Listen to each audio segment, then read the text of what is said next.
प्रज्वल रेवन्ना का नाम आपने सुना होगा।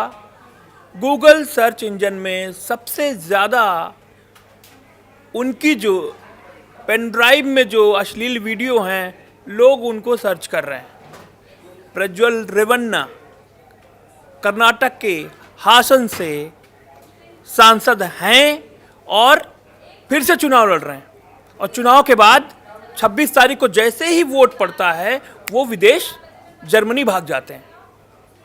अब उन्होंने जो किया है पूरा, जो आशीष जो उन्होंने किया है या उन पर जो आरोप हैं, वो बड़े गंभीर हैं। बिल्कुल गंभीर है। और संगीन है, गंभीर नहीं, संगीन है। संगीन है और गंभीर हैं। 3000 से ज़्यादा वीडियो एक पेन ड्राइव में लेकर के हासन में, उस इलाके में, कर्नाटक में रखे गए जगह जगह और महिला आयोग तक पहुंचाए गए, बांटे गए। और आप ये सोचिए कि ये सारे वीडियो, तमाम जो चीज़ें थी, 26 तारीख को जब वोटिंग हो रही थी, उससे 2 दिन पहले से सारे वीडियो चल रहे थे। क्या इन वीडियो का चुनाव पे असर हुआ होगा? क्या प्रज्वल रेवन्ना जैसे लोगों को ये किस श्रेणी में आते हैं? क्राइम में आते हैं कि ये मतलब इनको क्या ऐसे अगर आरोप सिद्ध होते हैं तो क्या मतलब मानसिक रूप से, अगर आरोप सिद्ध होते हैं तो क्या मानसिक रूप से परेशान दिखाई देते हैं?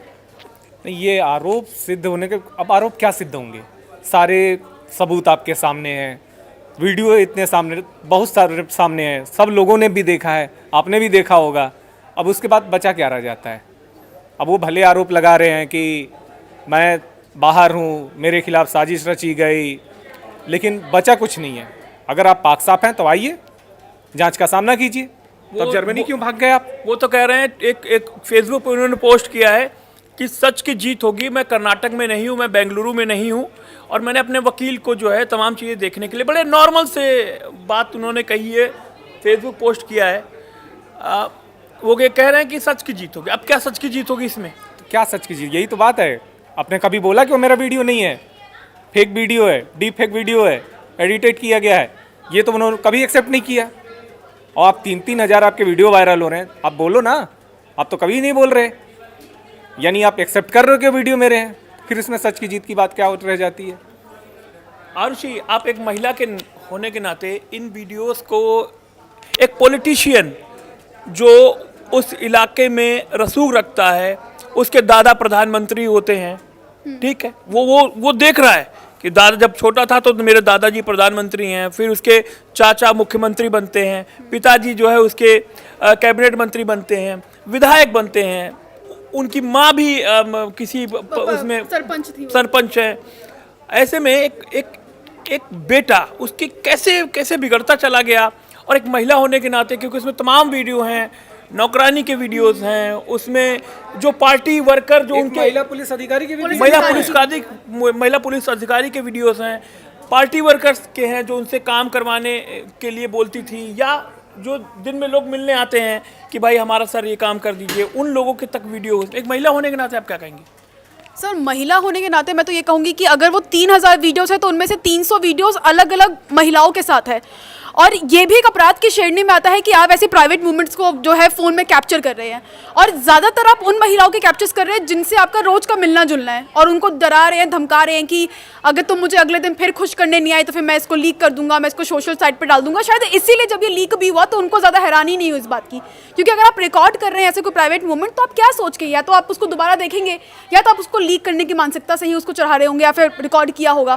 तो मैं तो ये कहूँगी कि ऐसे लोगों से तो मुझे डर लगता है ये सारी कहानियाँ सुन के। और मुझे लगता है कि ये अपराध जो एक मंत्री होते हुए उन्होंने किया है, ये बहुत संगीन और बहुत ही गंभीर है ये।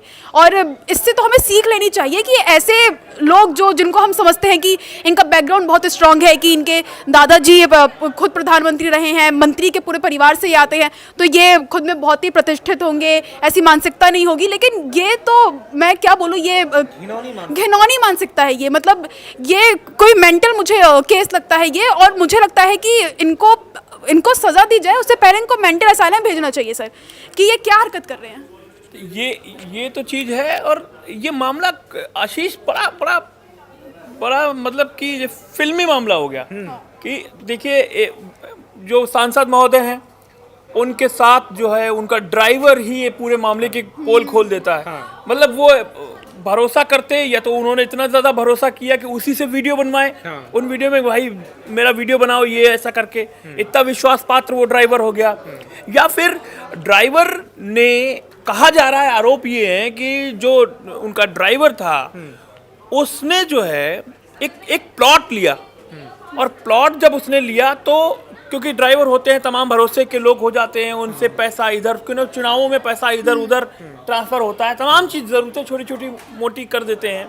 तो उसमें क्या होता है कि थोड़ा थोड़ा उसने पैसा बचाया होगा, ये कहा जा रहा है। उसके बाद उसने प्लॉट लिया, जब इनको पता लगा कि प्लॉट वो ले रहा है, ये तो मेरा पैसा है, तो उन्होंने प्लॉट के कागज भी रखवा लिए और उसको बहुत परेशान किया, जिसके बाद ये मामला पूरा खुला। और कहा जा रहा है कि ड्राइवर ने ही वो क्लिपिंग्स धीरे धीरे करके अपने पास रखी और वो बीजेपी नेताओं तक पहुंचाई, कांग्रेस नेताओं तक। हाँ, नहीं, पहले बीजेपी नेताओं तक वो चीज पहुंची, कांग्रेस के नेताओं और के पास फिर वो वीडियो बीजेपी नेताओं को जब ये पता चला तो उन्होंने पार्टी आला कमान को लिखकर दिया कि जेडीएस के साथ गठबंधन मत करिए, बहुत नुकसानदायक सौदा होगा। लेकिन सुना नहीं गया और खामियाजा, क्योंकि 14 से 28 सीटें हैं कर्नाटका में और 14 सीटों पर वोटिंग हो चुकी है और 14 अभी बाकी हैं। यानी कि 14 सीटों पर बीजेपी को नुकसान हो सकता है। अब इस मामले पर, क्योंकि ब्लू कॉर्नर नोटिस जारी हो चुका, आशीष, क्या प्रोसीजर होता है ब्लू कॉर्नर नोटिस का और कैसे किसी को वहां से घसीट कर खींच कर लाया जा सकता है? ये विदेश मंत्रालय जर्मनी के विदेश मंत्रालय से संपर्क करेगा और फिर उसे यहाँ लाया जा सकता है। ये प्रोसीजर है, भारत का विदेश मंत्रालय है, उनसे अनुरोध कर जर्मनी के विदेश, अगर उन्हें लगता है कि नहीं गंभीर अपराध है ये, अगर उनके यहाँ अपराध की श्रेणी में आता है तभी वो वापस करते हैं। ये है प्रोसीजर इनका। अगर उन्हें लगता है कि नहीं इसे फंसाया जा रहा है, राजनीतिक रूप से षड्यंत्र रचा जा रहा है, तो फिर वो वापस नहीं करेंगे। अच्छा, इसमें एक चीज़ और है आरुषि कि जब वो जर्मनी जा रहे थे या कोई सांसद बाहर जाता है तो उसको प्रॉपर क्लियरेंस लेनी पड़ती है, तो क्या वो क्लियरेंस लिए बगैर चले गए? क्योंकि उनके पिता एच.डी. रेवन्ना बार बार ये कहते हैं कि उसका तो बहुत पहले से प्लान था जर्मनी जाने का। तो पूरे परिवार कह रहा है तो ये क्या प्लान के तहत ऐसा हुआ कि जब सीडी जो पेन ड्राइव में जो चीज़ें थी वो जब वायरल होने लगी, उनको लगा कि जीत तो मैं भले जाऊं लेकिन मैं फंस जाऊंगा, इसलिए निकल लो यहाँ से? ये बिल्कुल हो सकता है, क्योंकि 24 अप्रैल को ये जो चुनाव है वो हुए वहाँ पे, और उससे 2 दिन पहले ही जब ये क्लिप जो है, जब रीजनली जब ये स्प्रेड होनी शुरू हुई, नेशनल में तो ये बाद में आया, रीजनली तो पहले स्प्रेड हो गई थी, तो उन्होंने तभी ये प्लान बनाया होगा कि चुनाव होते ही यहाँ से खिसक लेता हूँ। और जाहिर सी बात है, मंत्री परिवार से आते हैं तो फिर उनका निकलना ज़्यादा मुश्किल भी नहीं रहा होगा। अच्छा, आरोप ये भी लग रहे थे कि बीजेपी ने उनको जो है जर्मनी की ओर रवाना कर दिया, हालांकि ये प्रूफ नहीं हुआ है, लेकिन बिना उनका वेरिफिकेशन किए आप उनको जर्मनी निकाल देते हैं। उसके बाद कुछ ये नहीं कि अच्छा वो वापस आ जाए, क्योंकि उन्होंने ऐसा बोला नहीं कि मेरा डीप फेक हुआ या क्या हुआ है, उनके आने का भी कोई मतलब नहीं बनता, बल्कि वो ऐसा कुछ है नहीं उनका कि वो वापस आएंगे। तो उनका एकदम से चले जाना जर्मनी, वो भी इलेक्शन करवा के, तो खुद में ही उनका कॉन्फिडेंस दिखाता है कि वो कॉन्फिडेंटली गए हैं। आशीष, ये जो तमाम सारे वीडियोस आ रहे हैं, लोग, जैसा हम अभी शुरुआत में हमने कहा कि सबसे ज़्यादा सर्च किए जा रहे हैं वो वीडियोस, तो लोगों की क्या मान सकता है कि क्या वो वीडियोस बीजेपी या प्रज्वल रेवन्ना ने उनको बनाया है? क्या वो वीडियो देखना चाह रहे हैं? मतलब बीजेपी के एक सांसद, मतलब जेडीएस का एक सांसद ऐसा वीडियो बनाता है जिससे बीजेपी अलायंस करती है और चुनावी मुद्दे के तहत वो वीडियो देखना चाहते हैं कि कौन कैसे क्या किया होगा, किसने किया होगा, क्या है प्रज्वल रेवन्ना, या वो उनकी मानसिकता में है कि मुझे ऐसे वीडियो देखने हैं? मानसिकता में है, 90% लोगों की मानसिकता में कि वो वीडियो देखना है। 10% लोग होंगे जो चुनावी मानसिकता से उसे देख रहे हैं, बाकी 90% लोग जो हैं उन वो अपने चस्के के लिए देख रहे हैं। लेकिन आरुषि, एक चीज़ बताइए, अगर ऐसे तमाम वीडियोस जो वायरल हो सकते हैं, जिन मजबूरी के चलते वो महिलाएं या वो लड़कियां उन वीडियोस, क्योंकि वो धमकाता था, उसके बाद वहाँ वो वीडियोस के जरिए बुलाता था, तो क्या ये वीडियो जो वायरल हुए उनमें मतलब गोपनीयता भी नहीं रखी गई? उन महिलाएं 4-10 तो सामने आके बात कहेंगी कि हाँ मेरे साथ ऐसा हुआ, रिपोर्ट लिखाएंगी, लेकिन जो डर के मारे, उसमें बहुत महिला पुलिस अधिकारी हैं, उसमें टीवी एंकर्स भी बताई जा रही हैं, तो उन पर क्या गुजर रही होगी?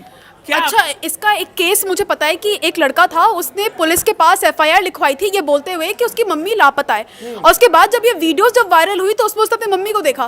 तो मैं तो उस लड़के के ऊपर सोचती हूँ कि उस लड़के के ऊपर क्या बीती होगी जब उसने अपने मम्मी को ऐसी परिस्थिति में देखा होगा, कॉम्प्रोमाइजिंग पोजीशन में। उस लड़के पे क्या बीती होगी, फिर उसके परिवार पे क्या बीती होगी। अच्छा, जब ये वीडियोस जब वायरल हुई तो काफ़ी जगह पे वीडियोस वायरल हुई, कई जगह पे इसके स्क्रीनशॉट का इस्तेमाल किया गया। तो प्राइवेसी तो यहाँ तक खत्म हो गई कि जिसके पास वीडियो का एक्सेस नहीं है वो स्क्रीनशॉट के एक्सेस से जा सकता है वहाँ तक। तो महिलाओं की तो मैं कहूँगी कि उनकी परिस्थिति तो वैसी ही बुरी है कि अगर उनको कोई कॉम्प्रोमाइजिंग पोजीशन पे रखता है, उसके बाद उनसे कहता है कि अगर तुम मुझे मेरे पास वापस नहीं आई तो मैं तुम्हारी वीडियोस लीक कर दूंगा, फिर एनी हाउ वो वीडियोस लीक भी हो जाती है, वीडियोस इस तक नहीं पहुँचती, उसके पास स्क्रीनशॉट पहुँच जाता है। तो इसमें मैं तो कहूँगी नुकसान सारा उन औरतों का है।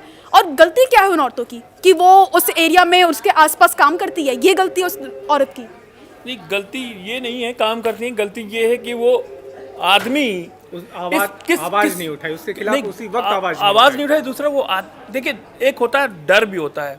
एक महिला की एफआईआर कॉपी मैं पढ़ रहा था, उसमें मैंने देखा कि उसने कहा कि काफी पार्टी कार्यकर्ता बैठे हुए थे और वो जो है उनको भगाया गया, उनको ऊपर कमरे में ले जाया गया और उसके बाद फिर उन्होंने उसके साथ ज़बरदस्ती की और कहा कि अगली बार मैंने वीडियो बना, अगली बार अगर आप नहीं आई तो मैं आपके पति को मार दूंगा, बच्चे को मार दूंगा। तो इस तरीके की मान सकता है। अच्छा आशीष, पॉलिटिकली बात करते हैं ये कि चाचा कुमार स्वामी नहीं चाहते थे प्रज्वल रेवन्ना पॉलिटिक्स में आए, लेकिन दादा तो चाहते थे।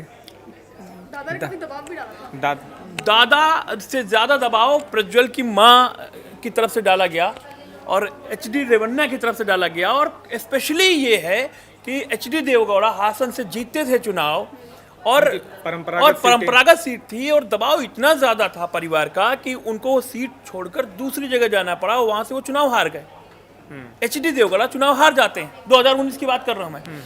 तो कुमार स्वामी कई बार बोल चुके हैं कि नहीं, पॉलिटिक्स में इनको नहीं आना चाहिए क्योंकि वो हो सकता है वो उसकी मेंटलिटी अब परिवार में ही लड़ाई है, सस्पेंड भी कर दिया गया जेडीएस से। अब दो गुटों में मुझे लगता है कि इस केस के बाद जेडीएस ही दो गुटों में ना कहीं बढ़ जाए। जेडीएस दो गुटों। आरशी, फाइनल कमेंट आपसे लूंगा कि क्या एक्शन होना चाहिए इस मामले पर और क्या रेवन्ना को वापस लाने में भारत सरकार सफल होगी, क्योंकि आप देख रहे हैं नीरव मोदी और ललित मोदी, हालांकि वो मामले दूसरे हैं। मुझे लगता है कि कोशिश होनी चाहिए और सफलता भी मिलनी चाहिए कि वो वापस भारत आ जाए। और सबसे पहले तो इनको उन औरतों के हवाले कर देना चाहिए जिनके साथ इन लोगों ने ऐसा संगीन आरोप किया है और उन पर छोड़ देना चाहिए कि आप इसके साथ क्या करना चाहते हैं और वो जो बोले उनके साथ वही एक्शन लेना चाहिए। तो तमाम आपने प्रज्वल रेवन्ना से जुड़ी अपडेट्स आपके सामने लेके आया हूँ और इस वीडियो पर, इस मामले पर आपका क्या कहना है आप हमें कमेंट बॉक्स पर लिख के बता सकते हैं। नमस्ते।